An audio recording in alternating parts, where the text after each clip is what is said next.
Hello guys, I am Bablu Mahore. I welcome back you all on my YouTube channel BM English Academy. Guys, आज की video teachers के लिए क्योंकि इसमें सारे सेंटेंसेस क्लास में यूज़ किए जाने वाले हैं। आप वीडियो के एंडिंग तक बने रहे।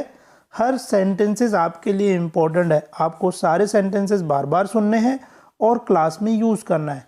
सो teachers, let's start with the first. हमारा फर्स्ट सेंटेंस है good morning to all of you students, है ना। ये वाला जो सेंटेंस है ये आप कब बोलोगे? जैसे आप क्लास में एंटर करोगे, तो जैसे ही आप क्लास में एंटर करोगे तो बच्चे क्या हो जाएंगे? स्टैंड अप हो जाएंगे। वो आपको क्या कहेंगे? Good morning teachers. तो उसके बदले में आप क्या कहोगे? Good morning to all of you students. Energy के साथ में आपको कहना है good morning to all of you students. फिर बच्चे खड़े हैं तो आप क्या बोलोगे? सिट डाउन प्लीज, है ना। सेकेंड सेंटेंस जो लिखा हुआ है, क्योंकि बच्चे खड़े हैं तो आप क्या बोलोगे? Sit down please. फिर सारे बच्चे आपको बोलेंगे थैंक यू मैम या थैंक यू सर, तो फिर आप क्या कहोगे? Your most welcome. आपको क्या कहना है? Your most welcome.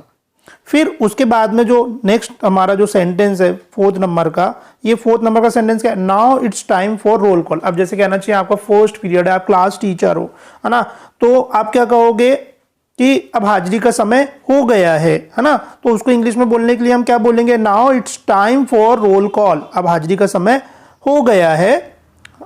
फिर आप इसी सेंटेंसेस को मतलब इसी बात को दूसरे सेंटेंस में ऐसा भी कह सकते हो, it's time to take the register, है ना। रोल कॉल के बदले आप टेक द रजिस्टर का यूज कर सकते हो कि हाजिरी का समय हो गया है, it's time to take the register. या फिर आपको दूसरे शब्दों में कहना है तो आप ऐसा कह सकते हो get ready for your roll call, है ना। अपने अटेंडेंस के लिए, अपनी हाजिरी के लिए आप क्या हो जाए? तैयार हो जाए। अब किसको कह रहे हो? बच्चों को कह रहे हो get ready for your roll call. या फिर आप ऐसा कह सकते हो students now I am going to take the register please stop talking. Students, मैं अब हाजिरी लेने वाली हूं, प्लीज आप बातचीत बंद कर दें। तो उसको इंग्लिश में कहने के लिए हम क्या कहेंगे? Students now I am going to take the register please stop talking. फिर जब आप अटेंडेंस ले रहे हो तो क्या होगा? आप पूछोगे अच्छा आज कोई एब्सेंट है? Is anyone absent today? आज कोई एब्सेंट है? या फिर आप दूसरा क्वेश्चन आपका ये भी हो सकता है कि जैसे कोई बच्चा आया और वो एब्सेंट है, तो आप पूछ रहे हो does anyone know why didn't Sita come to school? क्या किसी को पता है कि सीता स्कूल क्यों नहीं आई है ना। ये सीता हमने एक ऐसा नाम ले लिया, वहां पर कोई भी बच्चा हो सकता है। तो आप क्या कहोगे? Does anyone know? क्या किसी को पता है?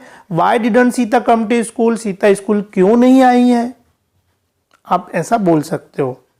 फिर please respond your roll call. Respond your roll call का मतलब कि यदि बच्चे अच्छे से जवाब नहीं दे रहे हैं, मतलब अटेंडेंस अच्छे से नहीं बोल रहे हैं, तो आप बोलोगे please respond your roll call properly या please respond your roll call, है ना। वो रिस्पॉन्ड करो मतलब रिस्पॉन्स दो यदि आप अटेंडेंस ले रहे हो तो। फिर उसके बाद में why didn't you come to school yesterday.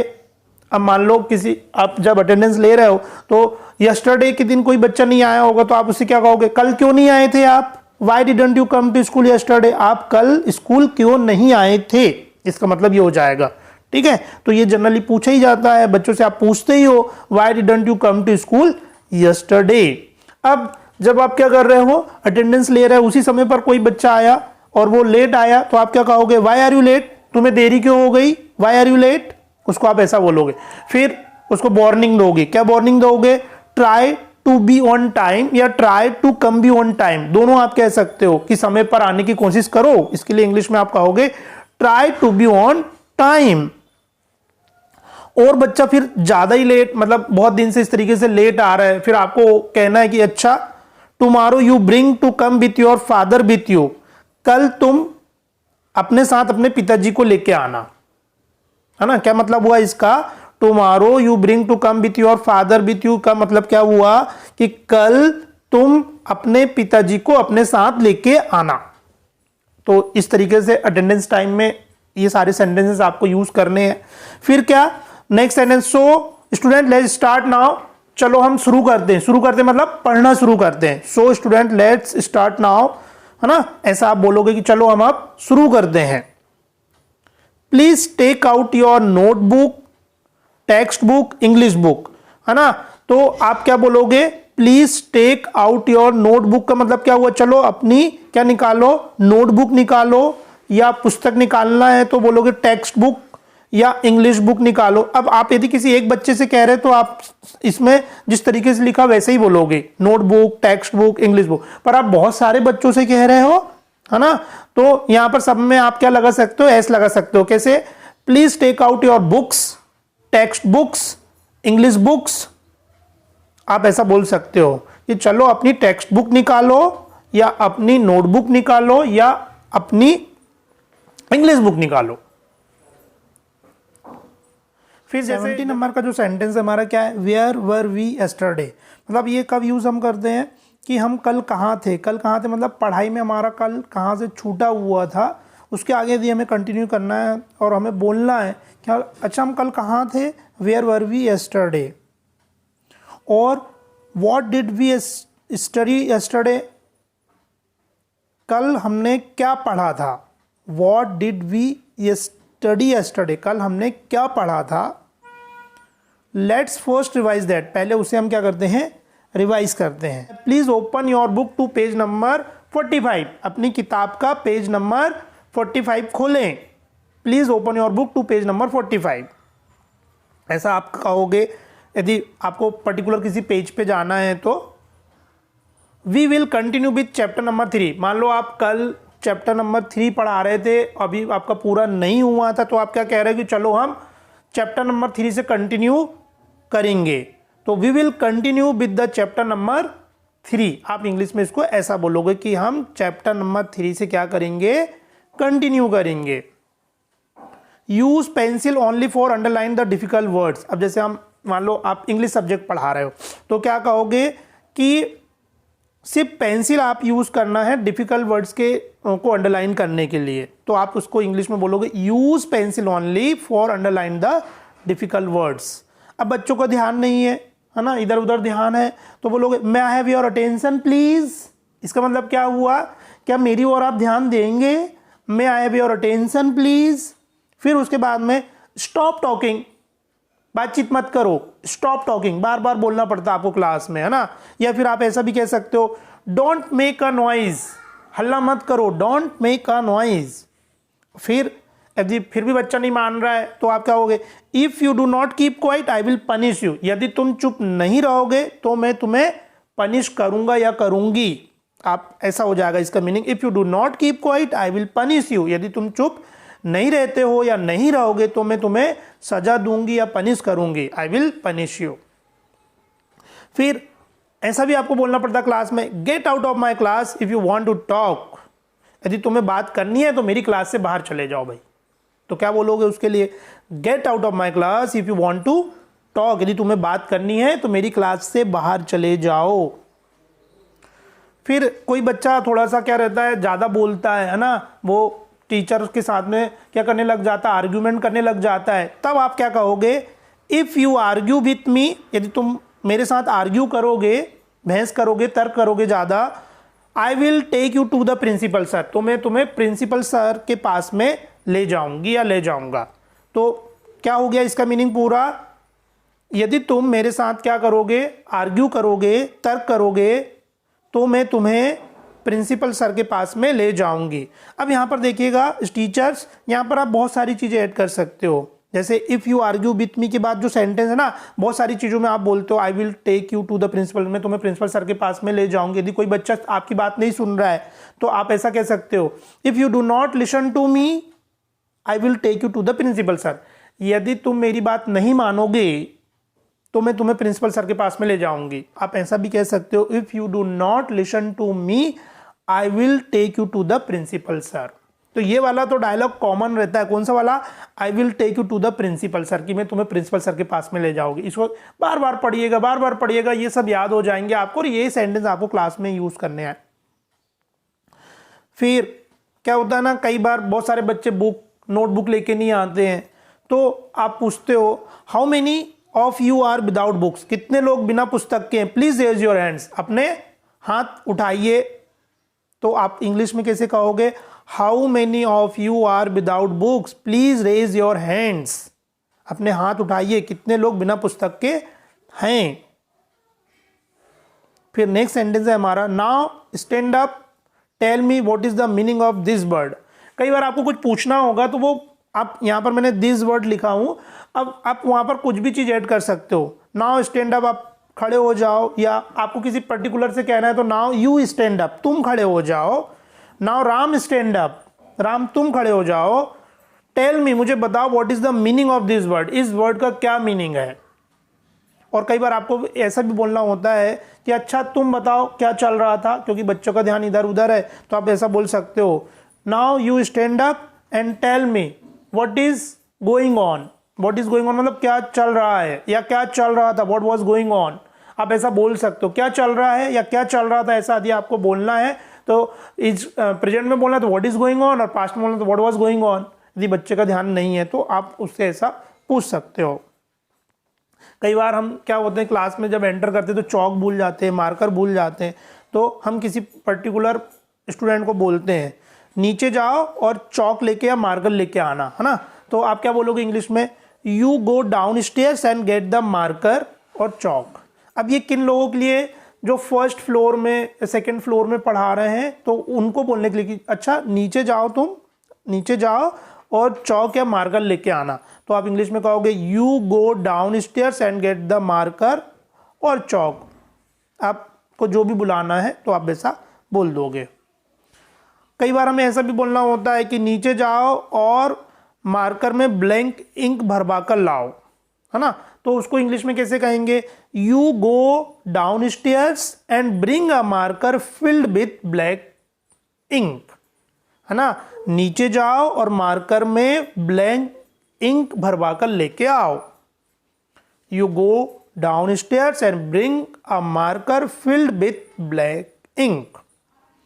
फिर देखिएगा नेक्स्ट सेंटेंस है हमारा, have you all done your homework those who didn't stand up. क्या आप सबने होमवर्क किया, जिन्होंने नहीं किया खड़े हो जाए। हम क्लास में जनरली ऐसा बोलते हैं, have you all done your homework, क्या आप सभी ने होमवर्क किया, जिन्होंने नहीं किया those who didn't stand up, वो खड़े हो जाएं। तो ये वाली लाइन को अच्छे से आप क्या कर लीजिएगा, रट लीजिएगा, या आप बार बार इसको यूज करिएगा, क्योंकि ये तो बहुत ज़्यादा काम में आती है। फिर उसके बाद में नेक्स्ट सेंटेंस है हमारा, I am writing on the board note it down, if you don't understand please ask me, है ना। अब यहाँ पर क्या है, मैं बोर्ड पे कुछ लिख रहा हूँ या लिख रही हूँ, इसे नोट करें, note it down. If you do not understand please ask me, यदि आपको समझ में नहीं आता तो मुझसे पूछें। समझ में आ गई सेंटेंस का मतलब, I am writing on the board, मैं बोर्ड पर कुछ लिख रहा हूँ या लिख रही हूँ। नोट इट डाउन, इसे क्या करें आप, उतारें या लिखें। If you don't understand please ask me, यदि तुम्हें समझ में नहीं आता तो मुझसे पूछें। The lesson is over for today. अब मान लो कहना चाहिए आपकी क्लास, आप बेल बज गई है, तो आपको कहना कि आज के लिए लेसन यहीं तक, तो आप क्या बोलोगे, the lesson is over for today, मतलब ये आज के लिए हम लेसन इतना ही पढ़ते हैं, ऐसा आप कह सकते हो, है ना। या फिर आप ऐसा भी कह सकते हो, दैट्स ऑल फॉर टुडे, बस आज के लिए इतना ही, दैट्स ऑल फॉर टुडे, आज के लिए इतना ही। So students it's enough for today, तो आप और ऐसा भी कह सकते हो, तो स्टूडेंट्स आज के लिए इतना काफ़ी है, सो students it's enough for today. फिर मान लो आपको कुछ होमवर्क देना है, तो आप क्या कहोगे, write down the homework. Write down the homework मतलब होमवर्क लिखो, राइट डाउन द होमवर्क। और मान लो किसी दिन आपको होमवर्क नहीं देना है, तो क्या कहोगे आप, there will be no homework for today, आज के लिए कोई होमवर्क नहीं है, there will be no homework for today. जैसे घंटी बज गई, है ना, आप पढ़ा रहे हो, घंटी बज गई, तो आप बोलते हो, अरे घंटी बज गई, द बेल हैज़ रंग। क्या बोलोगे इसको, द बेल हैज़ रंग, घंटी बज चुकी है, घंटी बज गई है। तो स्टूडेंट्स फिर आप ये कहोगे, टीचर्स आप ये कहोगे, गुड बाय क्लास, है ना, आज के लिए काफ़ी हो गया, तो घंटी बज गई है, तो फिर आप क्या कह रहे हो आखिरी में, गुड बाय क्लास, है ना, विदाई लेते समय। मिलते हैं, कल मिलते हैं, तो क्या कहोगे आप, सी यू टुमारो, कल मिलते हैं। यदि मंडे को मिलते तो क्या कहोगे, सी यू ऑन मंडे, मंडे को मिलते हैं। यदि आप कहोगे थर्सडे को मिलते तो सी यू ऑन थर्सडे। इस तरीके से आप बोलना है आपको। फिर और कुछ कॉमन सेंटेंसेस है, जैसे अभी कभी कुछ क्लास में आपको कुछ पूछना होता है, what does recite means, can anybody tell me, recite का क्या मतलब होता है, कोई मुझे बता सकता है। ऐसे आप कोई भी मीनिंग पूछ सकते हो, कुछ भी, है ना, जो आप पढ़ा रहे हो उसमें से कुछ पूछना है तो व्हाट डज और रिसाइट की जगह पर आप कुछ भी कोई वर्ड पूछ सकते हो। और कैन एनीबडी टेल मी मतलब क्या कोई बता सकता है, कैन एनीबडी टेल मी, इसका ये मीनिंग हो जाएगा। अब मान लो सामने जो भी स्टूडेंट्स है उसने हमें बताया, सही बताया तो बोलेंगे दैट्स राइट, दैट्स करेक्ट, और गलत बताया तो दैट्स रॉन्ग, ये गलत है, ऐसा आप बोलोगे। फिर किसी बच्चे से आपको पूछना है, मतलब कोई नया एडमिशन आया है या आप नहीं जानते हो, अपना नाम बताओ, से योर नेम, अपना नाम बताओ, है ना, से योर नेम।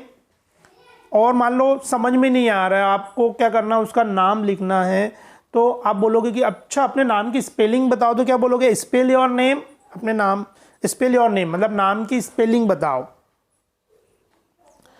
अच्छा एक सेंटेंस बनाओ, मेक अ सेंटेंस, है ना, मेक अ सेंटेंस, एक सेंटेंस बनाओ, मेक अ सेंटेंस। अब कभी आपको क्लास में क्या लेना होता है, टेस्ट वगैरह लेना होता है, तो आप बच्चों को बोलते हो अच्छा अपनी कॉपी में से एक पेज निकाल लो या फाड़ लो, तो आप उसको सिंपल वे में क्या बोलोगे, take out a piece of paper for test, test के लिए एक पेज निकाल लो या फाड़ लो कॉपी में से, तो उसको आप बोलोगे take out a piece of paper for test. किसी का कोई पेन या पेंसिल नीचे गिर जाती है तो बोले उसे उठा लो भाई, pick up the pen, pen उठा लो, पिक अप द पेन। और जैसे आपको कुछ समझाना है तो आप बोलते हैं अच्छा पेन और पेंसिल रख दो, है ना, मैं अभी कुछ समझा रहा हूं इधर ध्यान दो, तो क्या बोलोगे, पुट डाउन द पेन और पेंसिल, क्या बोलोगे आप, पुट डाउन द पेन और pencil. Put away your book, put away your book का मतलब क्या हुआ, अपनी पुस्तकें दूर रखें या हटा लें, तो आप क्या बोलोगे, पुट अवे योर बुक। और जैसे आपको लंच करना है ना, छोटे बच्चे रहते हैं तो बच्चों को बोलते हैं कि अपनी डेस्क साफ कर लो, साफ मतलब सारी चीज़ें वहाँ से हटा लो फिर लंच करो, तो क्या बोलोगे, क्लियर ऑफ योर डेस्क, क्या बोलोगे आप, क्लियर ऑफ योर डेस्क। 52 नंबर का जो सेंटेंस है, do fill in the blanks, है ना, जब क्वेश्चन, जब आपकी टेक्स्ट बुक वगैरह में क्या रहती है, फिल इन द ब्लैंक्स रहते हैं, तो आप बच्चों को कहते हो कि खालिस्तान भरो, ये वाली आपको एक्सरसाइज करनी है, तो फिर आप उनको क्या बोलोगे, do fill in the blanks. यदि मान लो MCQ क्वेश्चन है तब आप क्या बोलोगे, चूज द करेक्ट आंसर, है ना, 4 ऑप्शन दिए हुए हैं, तो आप बुक में एक्सरसाइज है ऑप्शन वाली, तो अब आपको क्या बोलना है, चूज द करेक्ट आंसर, सही आंसर चुनो। राइट क्विकली, कोई बच्चा बहुत धीरे बोल रहा है ना, तो उस समय आपको क्या बोलना है, जल्दी लिखो, राइट क्विकली, आप ऐसा भी कह सकते हो, राइट फास्ट भी कह सकते हो आप। फिर यदि मान लो किसी बच्चे को कोई डाउट है ना, तो आप क्या कहोगे, एनीवन वांट टू आस्क, किसी को पूछना है, एनीवन वांट टू आस्क, कोई पूछना चाहता है या किसी को कुछ पूछना है, तो ऐसे बोलने के लिए आप इंग्लिश में बोलोगे anyone wants to ask. Yes Rohit, what you want to ask, मान लो कोई बच्चा है वो आपकी तरफ देख रहा है, तो आप कह रहे, यस रोहित, राम, जो भी आपको कहना हो, what do you want to ask, आपको क्या पूछना है या क्या पूछना चाहते हो, तब आप इंग्लिश में इसे ऐसा कहोगे। स्पीक क्लियरली एंड लाउडली, अब वो आपसे पूछ रहा है ना, परंतु बहुत धीमी आवाज़ में पूछ रहा है और बहुत क्लियर नहीं बोल रहा है, तो आप क्या कहोगे, स्पीक क्लियरली एंड लाउडली, मतलब कि साफ साफ बोले और ज़ोर से बोले।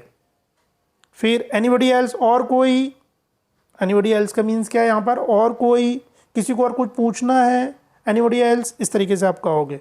फिर कोई बच्चा बहुत शरारती है ना, और बहुत शरारत कर रहा है, तो फिर आप क्या कहोगे, डोंट मिसचीव, शरारत मत करो। डोंट बी नोटी, और डोंट बी नोटी का क्या मीनिंग होगा, डोंट बी नोटी का मीनिंग होगा शरारती मत बनो। फिर है नेक्स्ट हमारा सेंटेंस है, it's easy you can do it, मान लो आपने कोई क्वेश्चन दिया, आप थोड़ा सा मोटिवेट कर रहे हैं बच्चों को, बोल रहे हैं अरे ये तो बहुत आसान है, तुम इसे कर सकते हो, तब आपको इंग्लिश में ऐसे कहना है, it's very easy you can do it. फिर मान लो मैथ्स में आपने कोई सवाल दिया और वो बच्चे का गलत हो गया, तो फिर से आप क्या कह रहे हो उसे, ट्राई इट अगेन, फिर से कोशिश करो, try it again. What happen Ram, again you forgot it. अब फिर मान लो किसी बच्चे से आपने पूछा था, फिर आप उसकी तरफ देख रहे हो, कह रहे हो क्या हुआ राम, तुम फिर से भूल गए, तो इसको इंग्लिश में बोलेंगे आप what happened Ram again you forgot it. आप कुछ पढ़ा रहे हो, बच्चों को बोल रहे हो कि 5वीं लाइन को देखो, तो आप इंग्लिश में कहोगे सी द 5th लाइन, 5वीं लाइन को देखो। No excuses will be entertain. अब क्लास में बहुत सारे बच्चे ऐसे रहते हैं जो बहुत ज़्यादा क्या बनाते हैं, बहाना बनाते हैं, तो फिर आप बच्चों को कह रहे हो कोई बहाना नहीं चलेगा, no excuses will be entertain. फिर आपका लेक्चर एंड हो गया और आप कुछ कह रहे हो कि कल पढ़ के आना या कल सेकेंड लेसन तैयार करके आना, तो आप इंग्लिश में कहोगे tomorrow come by preparing the second lesson. Next है हमारा sentence what's wrong with him और हर, उसे क्या हुआ। यदि आपको इंग्लिश में कहना है उसे क्या हुआ को, तो व्हाट्स रॉन्ग विथ हिम और हर। इज एवरीवन रेडी, यदि मान लो आपको कुछ पूछना है, फिर आप बच्चों से क्वेश्चन कर रहे हो क्या सब तैयार है, मतलब सेंटेंस बनाने के लिए या फिर जवाब देने के लिए, तो क्या सब तैयार है, इज एवरीवन रेडी, ऐसा आप कहोगे। पे अटेंशन एवरीबॉडी, हर कोई ध्यान दे, पे अटेंशन एवरीबॉडी। मान लो आपने कोई क्वेश्चन दिया या कुछ कहा, तो आप कह रहे हो कि you have 5 minutes to do this, यह करने के लिए सिर्फ आपके पास कितने मिनट है, 5 मिनट्स है, आपके पास 5 मिनट है यह करने के लिए। टर्न टू पेज नंबर 15, पहले से बुक खुली हुई है और फिर आपको ये बताना है, आपको ये कहना है कि पेज नंबर 15 पर आ जाए, तो आप क्या कह सकते हो, टर्न टू पेज नंबर 15, या फिर आप ऐसा भी कह सकते हो कम टू पेज नंबर 15। और यदि मान लो आपको कहना है पेज पलटे, तो turn the page. Look at the board, board की ओर देखो, तो आप इंग्लिश में कहोगे लुक एट द बोर्ड। मेरी ओर देखो, मान लो मेरी ओर देखो मतलब आप कुछ समझा रहे हो, तो और बच्चों से कह रहे हो कि मेरी ओर देखो, लुक एट मी। फिर आप कुछ समझा रहे हो, आर यू गेटिंग, समझ रहे हो आप, तो आप क्या बोलोगे, आर यू गेटिंग, समझ रहे हो आप। व्हाट डिड यू से, आपने क्या कहा। जैसे मान लो किसी बच्चे ने कुछ पूछा, आपको अच्छे से सुनाई नहीं आया, तो आप उसे कह रहे व्हाट डिड यू से, आपने क्या कहा। मान लो कभी कोई आप टेस्ट ले रहे हो या एग्ज़ाम के समय भी ऐसा हो सकता है, और आपको वार्निंग देनी है कि ना ही आपको बात करनी है, ना ही आप इधर उधर देखोगे या अपनी गर्दन हिलाओगे, तो आप इंग्लिश में कैसे कहोगे इसको, please neither talk nor move your head during the test. Test की जगह पे आप एग्ज़ाम लिख सकते हो यदि एग्ज़ाम की बात हो रही है तो इसका क्या मतलब हो जाएगा, ना ही आप बातचीत करोगे, ना ही आप इधर उधर देखोगे, तो उसको इंग्लिश में कहेंगे please neither talk nor move your head during the test. इसे फिर से कहो, say it again, say it again. Next है हमारा listen to very carefully what I am saying, जो मैं कह रहा हूँ बहुत ध्यान से सुनो, उसको इंग्लिश में बोल लेंगे आप listen to very carefully what I am saying. Come to the front of the class, जैसे क्लास के सामने आ जाए, क्लास के सामने आ जाए मतलब जहाँ पर बोर्ड होता है वहाँ पर आप कह रहे हैं कि क्लास के सामने आ जाए। मान लो बच्चे से कुछ आपको पढ़वाना है, तो किसी बच्चों को आप बोल रहे come to the front of the class. फिर पुट योर हैंड्स अप, अपने हाथ ऊपर करें, तो आप इंग्लिश में कहोगे पुट योर हैंड्स अप। और आपको कहना है अपने हाथ नीचे करें, पुट योर हैंड्स डाउन, अपने हाथ नीचे करो को आप इंग्लिश में कहोगे put your hands down. Any doubt, किसी को कोई डाउट, या आप ये कहोगे एनी क्वेश्चन, कोई क्वेश्चन है क्या, एनी डाउट एनी क्वेश्चन, तो आप इंग्लिश में कैसे कहोगे इसको, एनी डाउट या एनी क्वेश्चन, मतलब किसी को कोई डाउट या कोई प्रश्न पूछना है तो आप ऐसा बोलोगे any question any doubt. 81 number का हमारा जो क्वेश्चन है, now I am going to ask you some question, है ना। अब आप स्टूडेंट से क्या कह रहे हो कि मैं आपसे कुछ क्वेश्चन पूछने वाला हूँ या पूछने वाली हूँ। 82 नंबर का हमारा जो सेंटेंस है, who knows the answer raise your hand, जिसे आंसर पता है अपने हैंड्स ऊपर करे या अपने हैंड्स उठाएं। फिर 83 का जो हमारा सेंटेंस है, please raise your hands if you are not getting me properly, जो आप पढ़ा रहे हो बच्चों को समझ में नहीं आ रहा है, तो आप बच्चों को कह रहे हो कि अपने हाथ उठाइए यदि आप समझ नहीं पा रहे हो तो अच्छे से। तो इंग्लिश में आप उसे क्या कहोगे, इंग्लिश में please raise your hands if you are not getting me properly. फिर आपने कुछ कहा और कोई स्टूडेंट्स आपसे बार बार पूछ रहा है तो आप उसे कह रहे हो try to answer by yourself, खुद से आंसर देने का ट्राई करें। फिर कोई जो स्टूडेंट्स है आपको बहुत ज़्यादा क्या कर दे रहा है, इरिटेट कर रहा है, तो आप कह रहे हो कि सही में आप उसे कह रहे हो कि तुम्हें मुझे पीटने का मन कर रहा है, I feel like beating you, मतलब मुझे तुम्हें पीटने का मन कर रहा है। नेक्स्ट है ब्रिंग द अटेंडेंस रजिस्टर। हो सकता है कई बार आप अटेंडेंस रजिस्टर भूल जाते हो, तो बच्चों को कह रहे हो कि जाओ अटेंडेंस रजिस्टर लेके आना, तो इंग्लिश में कहेंगे bring the attendance register. Board पे आपने कुछ लिख दिया, फिर बच्चों को कह रहे हो कि बोर्ड साफ कर दो, तो क्या कहोगे, क्लीन द बोर्ड। फिर कई बार आप पूछते हो कि अच्छा आपकी क्लास में कितने बच्चे हैं, what is your class strength, क्या कहोगे आप, what is your class strength, कि आपकी क्लास में कितने बच्चे हैं। समटाइम्स इट हैपन्स, कई बार ऐसा भी हो सकता है कि आप ये पूछे कि अच्छा आपको अंग्रेजी कौन पढ़ाता है, हु टीचेस यू इंग्लिश, तो उसके आप क्या कहोगे उसके लिए sentence, who teaches you English. Have you shown this notice to your parents, अब बच्चों को आपने कोई नोटिस दिया था और फिर दूसरे दिन आप पूछे कि क्या आपने यह नोटिस अपने माता पिता को दिखाया, तो आप उसे इंग्लिश में ऐसा कहोगे, have you shown this notice to your parents. कई बार आप लिखने के लिए कुछ देते हो तो आप इंग्लिश में कैसे कहोगे कि आपको क्या कहना है, जैसे मान लो आपकी इंग्लिश की बुक है या कोई बुक है और उसमें से बच्चों को बोलना है कि इसमें से ये लिखना है ना, तो जैसे एग्जाम्पल के तौर पे हम क्या कह रहे हैं, right all the synonyms words poems lessons from the text book into your notebook, मतलब सारे सिनोनिम्स या वर्ड्स या पोएम्स जो है वो अपनी टेक्स्ट बुक से अपनी नोटबुक में लिखे, उसे इंग्लिश में हम इस तरीके से कहेंगे, write all the synonyms words poems lessons from the text book into your notebook. Pay attention, I am going to start the new lesson, यदि आप कोई नया लेसन स्टार्ट कर रहे हो तो आप क्या कह रहे हो, ध्यान दो मैं नया लेसन स्टार्ट कर रहा हूँ या कर रही हूँ। फिर 92 नंबर का जो है sentence, invite your parents for the annual function on Sunday, है ना, ये जब एनुअल फंक्शन होता है तब हम अपने बच्चों को कहते हैं कि अपने पेरेंट्स को एनुअल फंक्शन में इनवाइट करें। नेक्स्ट क्वेश्चन है, those who have not completed their homework please stand up, जिन्होंने अपना होमवर्क कंप्लीट नहीं किया है वो खड़े हो जाएं, उसे इंग्लिश में हम इस तरीके से कहेंगे, those who have not completed their homework please stand up. Note down the exam schedule, मान लो एग्ज़ाम का टाइम टेबल आपको नोट कराना है तो आप इंग्लिश में कहोगे note down the exam schedule. फिर कई बार होता है कि टीचर ये कहता है कि आपको इस इंग्लिश बुक या सोशल साइंस या साइंस के पेज नंबर इतना इतना पढ़ना है, मैं उसमें से पूछूंगा या पूछूंगी, तो आप क्या कहोगे, read page number 9, 10, 11 of your English book, I will ask you from those pages, है ना।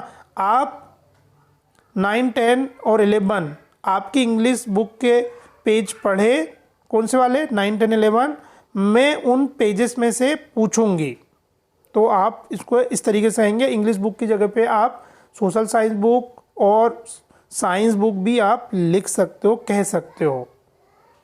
Students please show the test page to your parents and get their signature, कई बार आपने टेस्ट लिया और आप बच्चों को कह रहे हो कि ये जो मार्क्स आपको मिले अपने पेरेंट्स को दिखाना और उनकी साइन करवा के लेके आना, तो आप उसे कैसे कहेंगे इंग्लिश में, students please show the test page to your parents and get their signature. Next है हमारा sentence, you come here and read the second para, तुम यहाँ आओ, है ना, और सेकेंड पैरा पढ़ो। Please check your child's diary on the daily basis, ये आपने नोट लिखा हुआ है पेरेंट्स के लिए कि हर दिन आप अपने बच्चे की डायरी चेक करें। Well done, please clap for Ram, मान लो राम ने अच्छा किया तो आप उसको क्या कह रहे हो, वेल डन, राम के लिए ताली बजाओ। एंड द लास्ट सेंटेंस है हमारा, students move to your classes row wise, है ना। आप क्या कहोगे, स्टूडेंट्स अपनी क्लासेस में लाइन से जाए, स्टूडेंट्स अपनी अपनी क्लासेस में लाइन से जाएं। सो teachers, if you liked it please like share and subscribe. ऐसे ही नए वीडियो की इन्फॉर्मेशन के लिए हमारा टेलीग्राम ग्रुप ज्वाइन करें, डिस्क्रिप्शन बॉक्स में इसकी लिंक दी गई है। और यदि आपको कोई डाउट है, यदि आपको कुछ पूछना है तो कमेंट बॉक्स में कमेंट करके हमें बताएं। Thank you for watching video.